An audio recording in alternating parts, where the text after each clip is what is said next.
kú déédéé wòyí o. Orúkọ mi ni Sam Adéọ̀sùn. Ohùn àánú ló tún dé sí etí ìgbọ́ yín. Kẹjẹ́ a máa rántí pé lórí ètò ohùn àánú wa yìí a ti ń ṣíra wa létí, tá a ti ń gbára wa níyànjú, tá a sì ti ń yànnàná ọ̀rọ̀ fúnra wa. Wàá gbégbé ayé àlàáfíà lórúkọ Jésù. Àmín. Ìṣítí, ìlanilọ́yẹ̀, ìgbaniníyànjú, èrò ara ẹni sókè lórí ohùn àánú podcast ní samologo.com.ng. Ohùn àánú tẹ̀síwájú. Kí ni ohùn àánú tòní? Ogun jogun lọ, ìṣòro ṣòro jura wọn lọ, ṣùgbọ́n bógun àti ìṣòro bá ń bẹ, a jẹ́ wípé ọ̀nà àbáyọ ti ń bẹnu, ṣùgbọ́n àìní ìmọ̀ a máa múni ṣègbé. À ń ṣe ẹ̀kọ́ Bíbélì lọ́jọ́ kan, màmá kan béèrè lọ́wọ́ mi, ogun ẹ̀rọ ọmọ bí ọdún 8 ló ń bá màmá yìí fínra kí n tó mọ̀ ọ́. Ó ti ná gbàrà, ó sì ti ná gbòòrò tí ò sì rọ́nà àbáyọ. Ṣùgbọ́n ó rọ́nà àbáyọ lọ́jọ́ kan tá a gbàdúrà fún. Ìrìnàjò ayé rẹ̀ yìí níbéèrè rẹ̀ dálé lórí. Ó wí pé, pásítọ̀, ẹ jọ̀ọ́ kí ló fà á tó fi rí bẹ́ẹ̀? Ṣé a jẹ́ wípé ayédèrú làwọn pásítọ̀ tóun ti ń bá pàdé ni? Mo rẹ́rìn músẹ́, mo sì dá lóhùn pé rárá o. Ó ṣeé ṣe pé wọn kì í ṣayédèrú, ṣùgbọ́n mílítírì ó ń bẹ nínú mínísítírì. Ó ya mọ̀mọ́ ìlẹ́nu tó ń gbọ́ lọ́jọ́ yìí àtàwọn tó wà lábẹ́ ẹ̀kọ́ yìí. Mo sọ nípa ìṣẹ̀lẹ̀ kan nínú ẹ̀kọ́ Bíbélì lọ́jọ́ yìí tó fìdí ọ̀rọ̀ mi múlẹ̀ pé bí èèyàn ò bá nímọ̀ ó ṣeé ṣe kó dẹran ayé fáwọn ẹ̀mí òkùnkùn. Ìṣẹ̀lẹ̀ tí mo sọ nípa rẹ̀ lọ́jọ́ náà ni pé nígbà tí mo ń ṣiṣẹ́ ìránṣẹ́ ní ṣọ́ọ̀ṣì mi kan, pásítọ̀ kan darapọ̀ mọ́ ṣọ́ọ̀ṣì náà láti ìjọ míì. Lọ́jọ́ kan à ń sọ̀rọ̀ lẹ́yìn ìpàdé àdúrà. Ó wá ń sọ ìrírí rẹ̀ fún mi nínú ìjọ tó ti wà tẹ́lẹ̀. Ìrírí tí mo ń sọ yìí òun ló lè kúrò nínú ìjọ náà.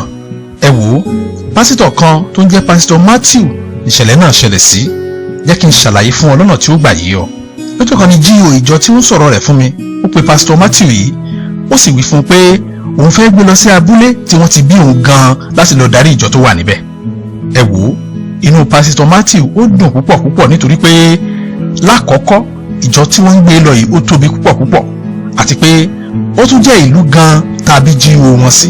Ẹ wò ó, ọjọ́ gan tó débẹ̀, òun ni pásítọ̀ Matthew kéde ìsọjí ọlọ́jọ́ 7. Gbogbo ìjọ sì yayọ̀ ńlá nítorí pásítọ̀ tuntun tá a gbé wá, bóyá iná ẹ̀mí tún lè ràn padà láàrin wọn. Kíní kan ṣẹlẹ̀ lálẹ́ ọjọ́ tí pásítọ̀ Matthew wọ abúlé yìí o. Ẹ wò ó, nígbà tó dalẹ́ ọjọ́ àkọ́kọ́ tó wọ abúlé yìí, àwọn ìyá àgbà méjì tó jẹ́ lára ọmọ ìjọ rẹ̀ òun ló wá kí. Nígbà tí wọ́n kí tán, wọ́n fà sí kọ̀rọ̀ wípé àwọn oníṣẹ́ kan tí wọ́n fẹ́ jẹ́ fún wọn láwọn wá ní o láti wá jíṣẹ́ àwọn tó ní ìjọ gan. Wọ́n gbà á nímọ̀ràn pé wọn ò fẹ́ irú ìsọjí èyí tí ó fẹ́ ṣe nínú ìjọ wọn o. Bó bá sì jẹ́ dandan pé ó fẹ́ ṣèsọjí, ajínrere Andrew òun ni wọ́n máa ń lò. Ó sì ti mọ àwọn tí ó sọ̀rọ̀ lé lórí àti àwọn èyí tí ò gbọdọ̀ sọ̀rọ̀ lé lórí. Ẹ wò ó, wọ́n jẹ́ kó yé pásítọ̀ Matthew pé evangelist Andrew tí wọ́n sọ̀rọ̀ rẹ̀ yìí ó mọrú àdúrà tó gbọdọ̀ pè, ó sì mèyí tí ò gbọdọ̀ pè. Àwọn ìyá méjèèjì wá sọ fún pé bó bá ṣọmọlúàbí tó gbọ́ràn tó sì ṣèwé agbẹ́jẹ́ mọ́wọ́, bí pásítọ̀ tí wọ́n gbé lọ bó ṣe gbádùn, òun ó gbádùn jù bẹ́ẹ̀ lọ. Wọ́n sì tún wá sọ fún pé GO ìjọ gan pàápàá kò jẹ́ kó yan wọn kéré. Ọ̀rọ̀ yìí ò tí ì yé ọ. Ẹ wò ó, ó yé pásítọ̀ Matthew lọ́jọ́ yìí gan. Bí ìjọ yìí ṣe tóbi tó, abẹ́ agbára ìṣàkóso àwọn àpáàdì gbáà ló wà. Pásítọ̀ Matthew ò lè sùn mọ́jú lọ́jọ́ tá à ń wí yìí. Òun àtìyàwó rẹ̀ wọ́n gbàdúrà mọ́jú kẹlẹ́lẹ́ ni. Ní àárọ̀ ọjọ́ kejì, pásítọ̀ Matthew padà sí ẹ̀kọ́tà sí wọn láti lọ́ọ́ fi tó GO létí kàyéfì tó ṣẹlẹ̀ lábúlé rẹ̀ lálẹ́ àná. Ẹ wò ó, nígbà tó ṣàlàyé ohun gbogbo tójú rẹ̀ rí àti ohun gbogbo tétí rẹ̀ ti gbọ́, GO fèsì pé òun ti mọ gbogbo rẹ̀ tẹ́lẹ̀. Ìdí nìyí gan-an tó ń fi gbé lọ síbẹ̀, bóyá Ọlọ́run lè gbọ́wọ́ rẹ̀ ṣiṣẹ́ kó sì gbàlú ọ̀hún lọ́wọ́ òkùnkùn. Ẹ wò ó, pẹ̀lú okun tuntun, pásítọ̀ Matthew padà sí ẹ̀ka ìjọ rẹ̀. Lọ́jọ́ tí ìsọjí yẹ kó bẹ̀rẹ̀, ìṣẹ̀lẹ̀ kan ṣẹlẹ̀ lọ́jọ́ náà èyí tó mú kí gbogbo àwọn abiyamọ tó wà níbẹ̀ kí wọ́n sorí kọ́. Ẹ wò ó, àkọ́bí ọmọ pásítọ̀ Matthew ọmọ ọdún 13 ó fò ṣánlẹ̀ ó sì kú lójijì. Ìṣẹ̀lẹ̀ yìí ni ò jẹ́ kí wọ́n lè bẹ̀rẹ̀ ìsọjí lọ́jọ́ tá à ń wí yìí. Ẹ wò ó, lẹ́yìn tí wọ́n sin ọmọ náà tán, àwọn ìyá méjèèjì wọ́n tún wá kí pásítọ̀ Matthew wo, wọ́n wá bá kẹ́dùn púpọ̀ púpọ̀. Ṣùgbọ́n nígbà tí wọ́n ń lọ, wọ́n pàṣàmọ̀ kan fún ìyàwó pásítọ̀ Matthew pé o ká àwọn ọmọ rẹ kúrò lábúlé yìí, kọ́kọ́ rẹ tó fà ìgbọràn tí gbogbo wọn sínú omi. Ẹ má jẹ́ àgbàgbé ohun tá à ń ṣiṣẹ́ lé lórí o. Ogun jogun lọ, ìṣòro ṣòro jura wọn lọ o. ṣùgbọ́n gbógun àti ìṣòro bá ń bẹ a jẹ́ wípé ọ̀nà àbáyọ ti ń bẹnu ṣùgbọ́n àìní ìmọ̀ a máa mú ni ṣègbé. ìṣítí, ìlanilọ́yẹ̀, ìgbaniníyànjú, èrò ara ẹni sókè lórí Ohùn Àánú podcast ní samologo.com.ng. Ohùn Àánú tẹ̀síwájú. ẹ wò ó lẹ́yìn ìṣẹ̀lẹ̀ yìí pásítọ̀ Matthew wọnú ààwẹ̀ ọlọ́jọ́ gbọọrọ lọ ó sì tún kéde ìsọjí míì lẹ́yìn ààwẹ̀ rẹ̀. ẹ wò ó kò sọ ohun burúkú kankan tó ṣẹlẹ̀ sáwọn ọmọ rẹ̀ lọ́jọ́ tí ìsọjí bẹ̀rẹ̀ yìí o. ìlú ń lọ ní kọ̀sẹ́kọ̀sẹ́, orin ń lọ ní kọ̀sẹ́kọ̀sẹ́ nígbà tó kàngbà tí wọ́n gbé máikrófóònù fún pásítọ̀ Matthew. ẹ wò ó bó ṣe bẹ̀rẹ̀ báyìí láti sọ̀rọ̀ lẹ̀jẹ̀ bẹ̀rẹ̀ sí yọ lẹ́nu rẹ̀, ẹ̀jẹ̀ ń yọ nímú, ẹ̀jẹ̀ ń yọ létí, ẹ̀jẹ̀ ń yọ lójú, gbogbo ihò tó wà lára ọmọ èèyàn lẹ̀jẹ̀ ti ń jáde lórí tàwí yìí. lọ́jọ́ náà gan-an ni wọ́n gbé pásítọ̀ Matthew lọ sí ọsibítù, ó sì lóṣù mẹ́rin gbáko lọ ọsibítù kó tó dágbére fáyé. ẹ wò ó pásítọ̀ tó ń sọ ìṣẹ̀lẹ̀ yìí fún mi ó sọ fún mi pé èyí ló fà á tóun àtàwọn kan tí wọ́n fi sáré tètè kúrò ní ìjọ náà.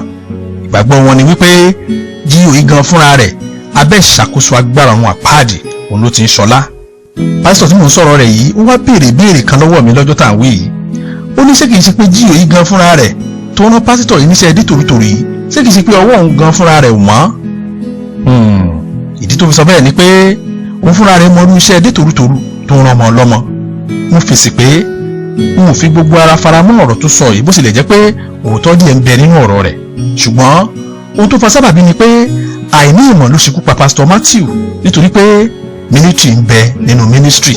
ẹ wò bí ìṣòro bá di major general sínú ayé ẹnìkan kò tí ì sí ìránṣẹ́ Ọlọ́run náà tó bá jẹ́ kọ́nẹ́lì nípa tẹ̀mí tó lè pàṣẹ fún ìṣòro náà pé kó jáde nítorí pé agbára jagbára lọ. ìṣòro tá à ń sọ yìí tó ti di major general yìí ó nílò ìránṣẹ́ Ọlọ́run tó jẹ́ general nípa tẹ̀mí. ìmọ̀ kan tí pásítọ̀ Matthew ní rèé o. ẹ wò ó oore ọ̀fẹ́ mi rẹ̀ ó kéré púpọ̀ sí àwọn ìyá NRC tó ń bẹ níjọ tá a gbé lọ. àwọn ìyá náà wá ń fàyè rẹ̀ gbá practical. ṣe wá rí báyìí pé military ó ń bẹ nínú ministry. ẹ wò ó bàbá G.O tó rán pásítọ̀ Matthew níṣẹ́ ikú yìí ó ti mọ àwọn ará ilé rẹ̀ dáadáa ó sì mọ àwọn ará rẹ̀ pẹ̀lú. ó mọ ipò tó ń wà nípa tẹ̀mí nítorí náà ló ṣe ṣèwé agbẹ́jẹ́ mọ́wọ́. military ń bẹ nínú ministry o. ẹ wò ó wọ́n gbé mi lọ sí ẹ̀ka ìjọ kan nígbà tí mo ń ṣiṣẹ́ ìránṣẹ́ pẹ̀lú ìjọ mi kan tẹ́lẹ̀. ṣáájú kí n tó débẹ̀ ìjọ tí wọ́n ń gbé mi lọ náà ó ti wà bí ọdún bíi 8 tẹ́rẹ̀ inú rẹ̀ ò sì ju 12 lọ. adúpẹ́ lọ́wọ́ Ọlọ́run pé a lo ọdún 6 lórí ìjọ tí mo ń sọ yìí ìjọ náà sì gbọ̀rẹ̀gẹ̀jigẹ̀. ṣùgbọ́n nígbà tí wọ́n gbé mi kúrò nínú ìjọ yìí wọ́n sì gbé pásítọ̀ míì lọ síbẹ̀. ẹ wò ó níwájú Ọlọ́run àtènìyàn oṣù kan àtọjọ́ 3 ni pásítọ̀ yìí lò lórí ìjọ tí mo ti lọ ọdún 6 yìí. pásítọ̀ yìí sì sá kúrò níbi tí mo ti ṣàṣeyọrí fọ́dún 6. ìgbé tó ń ké nígbà náà ni pé àwọn àjẹ́ ti pọ̀ jù níbẹ̀ wọn ò sì jẹ́ kó ń sùn lóru. nígbà tí general overseer ìjọ wa tó pè mí láti mọ̀ bẹ́ẹ̀ mi ṣe ń sùn tọmọtọmọ fọ́dún 6 láì séwu mo fèsì pé ní orúkọ Jésù gbogbo ikú gbọ́dọ̀ kúnlẹ̀ ni. ṣe wá rí báyìí pé military ń bẹ nínú ministry. ní convention ìjọ mi kan láwọn ọdún kan sẹ́yìn mo pe àwọn pásítọ̀ bíi 3 kan láti jẹ́ kájọ lọ gbàdúrà fọ́mọ kan tó lẹ́mìí èṣù. ẹ wò ó níbi tá a ti ń gbàdúrà fáyà lójijì nìkan nínú àwọn pásítọ̀ tí mo pè láti wá bá mi gbàdúrà ṣubú lulẹ̀ tó sì di ọrùn mú tó sì ń pariwo pé wọ́n ń dè mí. ó tó wákàtí 2 tá a fi fọmọ ẹlẹ́mìí èṣù ilẹ̀ tá a sì ń gbàdúrà kíkankíkan fún pásítọ̀ ara wa. ṣe wá rí báyìí pé military ń bẹ nínú ministry. wo ìwọ olùgbọ́ ọ̀rọ̀ mi ogun rẹ ìṣòro rẹ ìpèníjà rẹ àti wàhálà rẹ ó lọ́nà àbáyọ o. ṣùgbọ́n bẹ́ẹ̀ni tó bá ń bógun rí bá kéré púpọ̀ ju ogun lọ nípa tẹ̀mí báwo logun ó ṣe sá lọ kò lè rí bẹ́ẹ̀ o. bó ṣe ń rìn nínú ìrìnkèrindò ayé yà á máa rántí pé ogun jogun lọ o ìṣòro sì ṣòro jura wọn lọ. ṣùgbọ́n gbógun àti ìṣòro bá ń bẹ a jẹ́ wípé ọ̀nà àbáyọ ti ń bẹnu ṣùgbọ́n àìní ìmọ̀ a máa múni ṣègbé. ẹ jẹ́ á gbàdúrà. Ọlọ́run a dúpẹ́ lọ́wọ́ yín fún ètò ti ọ̀sẹ̀ yìí. mo gbàdúrà ayé ò ní fi ọ́ ṣe ẹ̀sìpẹ́rímẹ́ǹtì o sì ní jìyà kó tó rọ́nà àbáyọ. báyìí ni mo gbàdúrà ní orúkọ Jésù Kristi Olúwa wa àmín. fún ẹ̀kúnrẹ́rẹ́ àlàyé àbẹ́ níbèrè ó sì jẹ́ ẹ̀bẹ̀ àdúrà ni pé pásítọ̀ Sam Adéọ̀ṣun sórí nọ́mbà yìí 0809 66 799 72 tàbí kó o lọ sí samologo.com.ng láti lè rí àwọn ọ̀nà tó lè bá wọn fọ̀rọ̀ jómitoro ọ̀rọ̀. títí dọ̀sẹ̀ tó ń bọ̀ ẹ máa gbé nínú àánú Ọlọ́run.